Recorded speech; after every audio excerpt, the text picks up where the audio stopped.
பாட்டியின் பிரிவு. நொடிக்கு ஒரு முறை மணியை பார்த்து கொண்டிருந்தேன். ரயில் மிக மெதுவாக போவதாக மனதுக்கு பட்டது. என் மனதின் வேகத்தை ஈடு செய்ய முடியாமல் ரயில் திணறி திணறி சென்று கொண்டிருந்தது. அழுது அழுது வீங்கியிருந்த என் கண்களையும் என்னையும் ஒரு மாதிரியாக பார்த்து கொண்டு வந்தார்கள் சக பயணிகள்.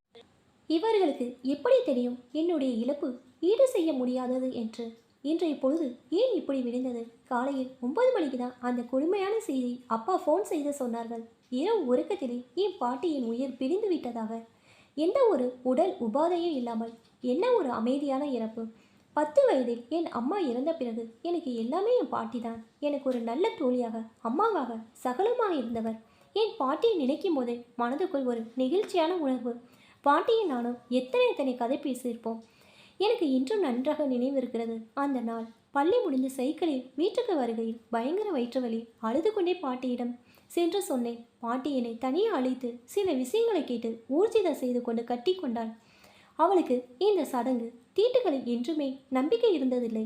இவையெல்லாம் இயற்கையான நிகழ்வு. இதுக்கு போய் ஏன் பெருசா அலட்டிக்கணும்பாள். என்னுடைய மாதாந்திர பிரச்சனை, அப்போது கடைப்பிடிக்க வேண்டிய சுகாதார முறைகள், எதனால் இது ஏற்படுகிறது என ஒவ்வொன்றாக புரிய வைத்தாள். அன்றிலிருந்துதான் நாங்கள் இருவரும் ஒரு தோழியைப் போல் பழக ஆரம்பித்தோம். நான் எந்த ஒரு விஷயத்தையும் அவளிடம் மறைத்தது இல்லை. காலேஜ் படிக்கும்போது எதிர் வீட்டு பையன் கொடுத்த காதல் கடிதத்தை அவளிடம்தான் கொண்டு வந்து கொடுத்தேன். வாங்கி படித்தவள், சாருமா, இந்த வயசுல இப்படிதான் நிறைய விஷயங்கள் நடக்கும். நீ இதை பற்றி கவலைப்படவோ வருத்தப்படவோ தேவையில்லை. இன்னும் இதுக்கான வயசு இருக்குது. இன்னும் நீ சாதிக்க வேண்டியது நிறைய இருக்குது. இப்போ இந்த விஷயத்தில் மாட்டிக்கிட்டேனா கல்யாணம், குழந்தை, அது இதுன்னு இப்போவே நிறைய சுமைகள் வந்துடும். இந்த வயசு தான் உனக்கே உனக்கானது. இதை நல்லா அனுபவி. மனசை குழப்பிக்காம படிப்பில் கவனம் செலுத்து. பாட்டி உனக்கு நல்லதுதான் சொல்லுவேண்டா. எனக்கு ஆசானாய் இருந்து வழிகாட்டியவள். அந்த பையனுக்கு அவள் கொடுத்த அறிவுரை ஒரு தனிக்கதை. 60 ஆண்டுகள் என் தாத்தாவுடன் வாழ்க்கையை பகிர்ந்து கொண்டவள்.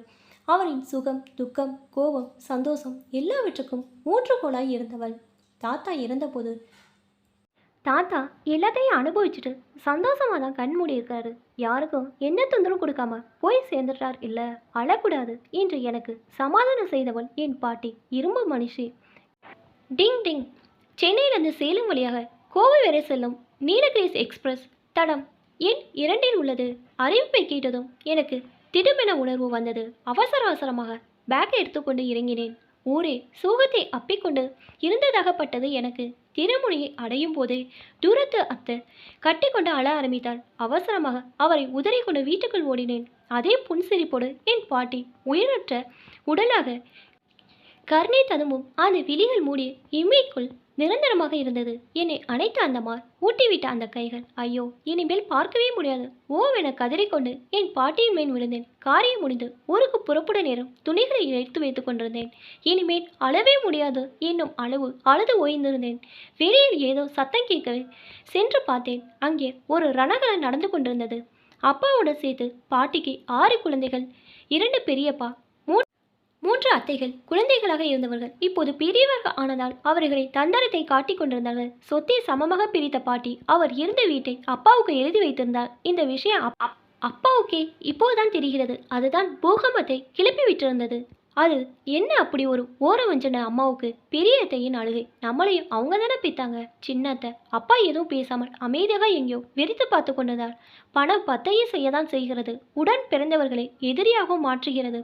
நான் அப்பாவின் அருகில் சென்று மெதுவாக அவர் கைப்பிடித்தேன். என்னம்மா? அப்பா, நமக்கு இந்த வீடு வேணாப்பா, ப்ளீஸ். என்னை புரிந்து கொண்டவராக என் தலைக்குதி தலை அசைத்தார் என் அப்பா. நான் உள்ளே சென்றேன். ஒவ்வொருவர் சலசலத்து கொண்டிருந்தார்கள். அப்பா பேச ஆரம்பித்தார். பெரியப்பாவின் பேச்சு காதில் விழுந்தது. அதுக்காக இல்லடா வேணும், எல்லாரும் சமமாக எடுத்துக்கலாம் தான் சொன்னோம், வேறு ஒன்றும் இல்லை. பீரோ திறந்து பாட்டிக்கு பிடித்த பச்சை நிற புடவை எடுத்து பேக்கில் வைத்துக்கொண்டு கிளம்ப ஆரம்பித்தேன். இப்போ தான் என்னோட சேனல் ஃபஸ்ட் டைம் பார்க்குறீங்கன்னா சப்ஸ்கிரைப் பண்ணிக்கோங்க. பக்கத்தில் இருக்க பெல் ஐக்கனை ப்ரெஸ் பண்ணிக்கோங்க. இப்போ தான் நான் ஒவ்வொரு தடவை வீடியோ போடும்போதும் உங்களுக்கு நோட்டிஃபிகேஷனில் வரும். தேங்க்ஸ் ஃபார் வாட்சிங்.